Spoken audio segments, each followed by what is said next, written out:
ফরিদপুরের ভাঙ্গায় ব্যবসায়ী সুমন শেখ হত্যার ৩ দিন পরেও মামলায় অভিযুক্তরা গ্রেপ্তার না হওয়ায় ক্ষোভ জানিয়েছে স্বজন ও এলাকাবাসী।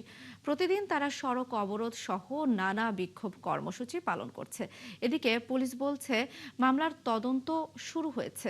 আটক করা হয়েছে সন্দেহভাজন ১৭ জনকে। মঙ্গলবার কাপুরিয়া এলাকায় আধিপত্য নিয়ে দুই গ্রুপের সংঘর্ষের জেরে গুলিবিদ্ধ হয়ে মারা যান ব্যবসায়ী সুমন। মনিরুল ইসলাম টিটোর তথ্য ও ছবিতে রিপোর্ট। গত ৩০ জুন ফরিদপুরের ভাঙ্গায় আধিপত্য নিয়ে কাপুরিয়া সদরদি এবং পূর্ব হারসামদিয়া গ্রামের দুই পক্ষের সংঘর্ষ বাধে।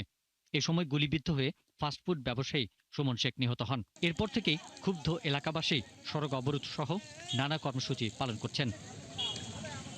নিহতের স্বজনদের দাবি, সুমন সংঘর্ষে কারো পক্ষে ছিল না। একটি ফোন পেয়ে সুমন ঘটনাস্থলে যান।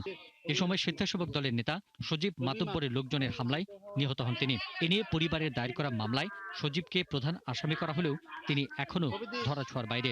আমার সন্তান যে কাইরা নিয়ে গেল তার ফাঁসি চাই। আমার বাচ্চা কাইসার রোজা নাই, কাইসার রোজা গেলে ডাল নিয়ে গেত, হেলমেট নিয়ে গেত, রান্দাও নিয়ে গেত, সবকিছু নিয়ে গেত। সজীব আসাম দেবারিও আমার দত্তাদের সন্তান না রে। সে হলো বিএনপি করে, সে বিএনপির নেতা, সে তার সেই ক্ষমতা ধরেই আমার ভাইকে মারছে, ও সন্ত্রাসী। এলাকার লোকজন জানান, এই হত্যাকাণ্ডের বিচার না হলে আগামীতে বারবার এমন ঘটনা ঘটতে থাকবে। সুস্থ একটা বিচার হোক, এটা পরিকল্পিত ভাবে খুনি। ফাঁসি চায়, একজন মায়ের বুক খালি করে নিয়ে গেছে, আল্লাহ জানে তার ফাঁসি চায়। তাই কারা মার বুক খালি করবে, এখন করতেই থাকবে, এটা সাহস হয়ে যাবে। ভাঙ্গা থানার ভারপ্রাপ্ত কর্মকর্তা জানান, তারা সন্দেহভাজন ১৭ জনকে গ্রেপ্তার করেছেন। প্রকৃত হত্যাকারীকে চিহ্নিত ও গ্রেপ্তারে তদন্ত ও অভিযান চলছে। তদন্তের সাথে আমরা আসলে এত কোনো কথা ডিসকাস করতে চাচ্ছি না। আমাদের অভিযান, আমাদের অফিসারে এখনো আসামি গ্রেপ্তারের জন্য তৎপরতা অব্যাহত আছে।